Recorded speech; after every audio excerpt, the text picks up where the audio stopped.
बवाना 5 फरवरी यौम यकजहती कश्मीर के मौका पर प्राइवेट स्कूल एसोसिएशन चनियोट की तरफ से कश्मीर पर इंडिया के गासबाना कब्जे के खिलाफ मजम्मती अजलास बुलाया गया है और रैली भी निकाली गई है।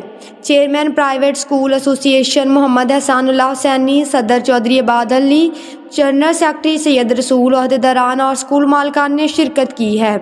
इसी हवाले से मोहम्मद एहसानुल्लाह हुसैनी का कहना है कि इंडिया ने कश्मीर पर गासबाना कब्जा कर रखा है। 50 साल से ज़्यादा अरसा गुजर गया है, कश्मीरियों का नाहक कत्ल किया जा रहा है, ख़वातीन की असमत दरी की जा रही है, मर्दों ख़वातीन को कायदोबंद की सोबतें बर्दाश्त करनी पड़ती हैं। तो पूरे पाकिस्तान की तरफ से कश्मीरी भाइयों से इज़हार यकजहती के लिए हमने भी मजम्मती इजलास बुलाया है और रैली निकाली है। हम अलामती तौर पर नहीं बल्कि अमली तौर पर काम करेंगे।